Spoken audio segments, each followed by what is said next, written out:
O Senhor esteja convosco. Ele está no meio de nós. Proclamação do Evangelho de Jesus Cristo segundo João. Glória a vós, Senhor. Naquele tempo disse Jesus a Nicodemos: do mesmo modo como Moisés levantou a serpente no deserto, assim é necessário que o Filho do Homem seja levantado, para que todos os que nele crerem tenham a vida eterna. Pois Deus amou tanto o mundo, que deu o seu Filho unigênito, para que não morra todo que nele crer, mas tenha a vida eterna. De fato, Deus não enviou o seu Filho ao mundo para condenar o mundo, mas para que o mundo seja salvo por ele. Quem nele crê não é condenado, mas quem não crê já está condenado, porque não acreditou no nome do Filho unigênito.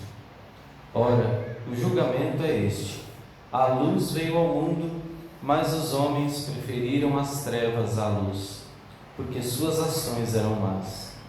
Quem pratica o mal odeia a luz e não se aproxima da luz, para que suas ações não sejam denunciadas. Mas quem age conforme a verdade aproxima-se da luz, para que se manifeste que as suas ações são realizadas em Deus. Palavra da salvação. Glória a vós, Senhor. Ave Maria, cheia de graça, o Senhor é convosco. Bendita sois vós entre as mulheres, e bendito é o fruto do vosso ventre, Jesus. Santa Maria, Mãe de Deus, rogai por nós, pecadores, agora e na hora de nossa morte. Amém. Vamos sentar, irmãos, por favor. Meus queridos irmãos, depois de Jesus ter entrado no templo e querer expulsar da nossa vida e também do templo de Deus toda a idolatria, o Senhor hoje vai nos dar a alegria de olharmos para a nossa salvação, de contemplarmos desde já a cruz e na cruz a nossa glória, a glória do ser humano. É fato que o Senhor Jesus é Deus e homem. Sendo Deus, Ele merece entrar no santuário do céu, e Ele também tem um duplo merecimento, porque sendo um homem perfeito, e Ele também se ofereceu a Deus Pai, Ele oferece o seu sacrifício, o sacrifício do seu próprio corpo na cruz.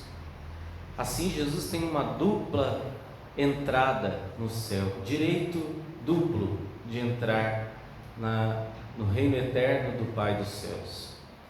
E é claro, Ele usa então só uma dessas entradas, a entrada da sua divindade, para nos dar a nós que somos pecadores, sujos, distantes de Deus, a nós Ele dá a sua segunda entrada, o seu sangue puro, precioso, derramado na cruz, Ele dá a nós. E Ele faz isso em cada Eucaristia. O Senhor pode fazer brotar pessoas boas, até mesmo naqueles que não são do seu povo, como Ele fez com Ciro, o rei da Pérsia, um rei que foi bondoso com o povo de Deus, que mandou que o povo que estava exilado pudesse voltar para a sua terra e reconstruir o templo de Deus, o templo que Deus mandou construir, que havia sido destruído por Nabucodonosor. E agora, então, Ciro, que era um pagão, que adorava vários deuses, ele então é tocado por Deus, porque Ciro tinha um coração aberto, e assim ele pode também fazer o bem. O povo de Deus, ao contrário, era o povo chamado por Deus e andava nas infidelidades, andava na escuridão do pecado, da morte, das coisas ruins. E quanto mais Deus os alertava com os profetas, mais eles maltratavam os profetas. Então, o outro deve estar errado, não eu. Não sou eu que estou errado, é o outro. Bem parecido com o nosso tempo de hoje, em que ressurge um paganismo na sociedade, no nosso mundo. Já se fala hoje de um neopaganismo. Quando os cristãos chegaram em Roma, quando eles chegaram na Grécia, encontraram ali pessoas que adoravam muitos deuses. Quando os judeus foram à Babilônia, encontraram pessoas que adoravam muitos deuses.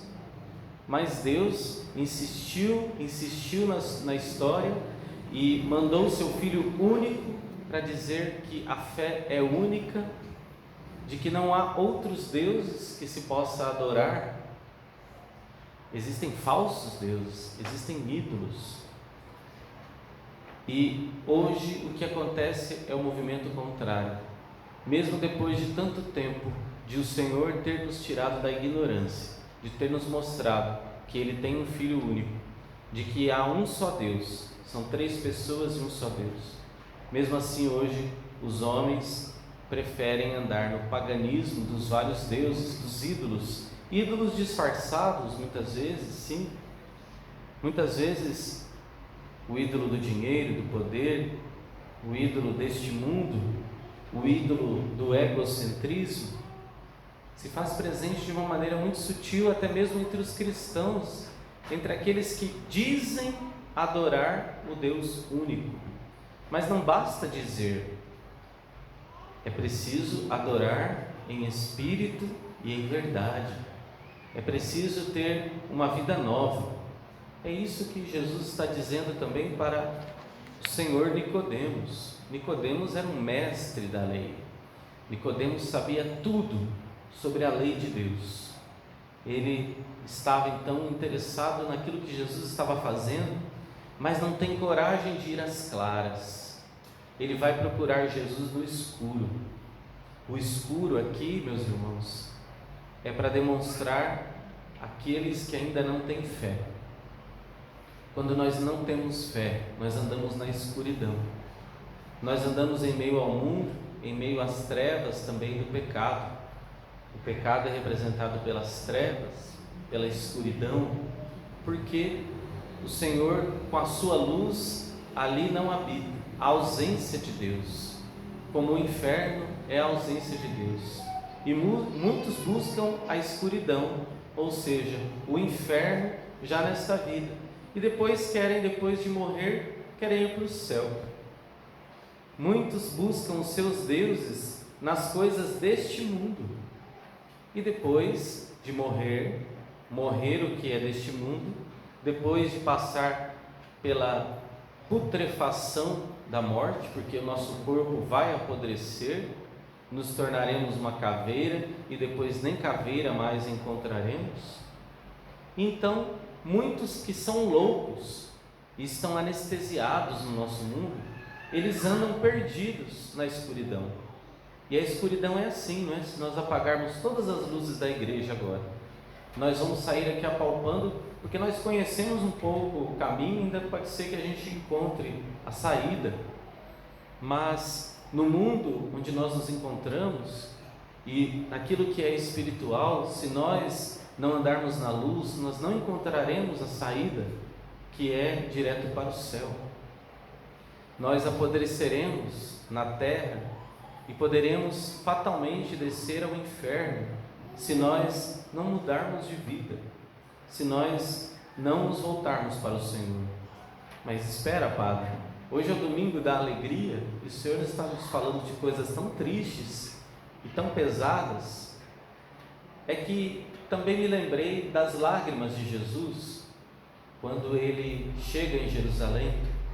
Então Jesus sobe no monte onde ele avista toda a cidade, quando ele vai sofrer a sua paixão, e ali Jesus chora. Ele chora sobre Jerusalém e ele diz: Jerusalém, Jerusalém, tu que matas os profetas, quantas vezes eu quis reunir os teus filhos, como a galinha reúne os pintainhos debaixo de suas asas. Esse choro do Senhor é porque aqueles que receberam a grande graça de serem felizes por seguirem os mandamentos de Deus, porque eles não seguem. É o Senhor olhando para nós e querendo nos dar os maiores presentes, a maior felicidade, e nós achamos que a felicidade está em buscar os prazeres deste mundo, mas não está. a alegria verdadeira, Jerusalém. Alegra-te, Jerusalém, se você olhar para o alto, se você olhar para as coisas do céu, se você parar de pensar em si mesmo, pare de olhar o próprio umbigo, pare de andar como galinha que só olha para o chão, ou os porcos que só andam com a cabeça baixa. Ande olhando para o alto, olhe para Deus, para aquilo que Deus tem a nós. Deixe os costumes pagãos, então não haverá tristeza, haverá alegria. Olhando Cristo que é levantado na cruz, nós podemos sentir e viver felicidade, alegria. Se nós chorarmos diante do Cristo crucificado, não serão lágrimas de tristeza, serão lágrimas de alegria, porque diz aqui no versículo 16 deste capítulo 3 de João 3,16: porque de tal modo Deus amou o mundo, que lhe deu o seu Filho único. Todo aquele que nele crer não morrerá, mas terá a vida eterna. Deus enviou o seu Filho não para nos condenar, mas para nos salvar. Mas se nós quisermos nos condenar, o Senhor chorará. Sim, a tristeza virá ao coração do Senhor Jesus, porque não foi essa a missão dele. Ele não veio para que nós pereçamos no inferno. Ele veio para que nós encontremos a estrada para o céu, mesmo vivendo na escuridão da fé neste mundo. A escuridão da fé é uma claridade para as coisas eternas. Tomemos então uma atitude, meus irmãos.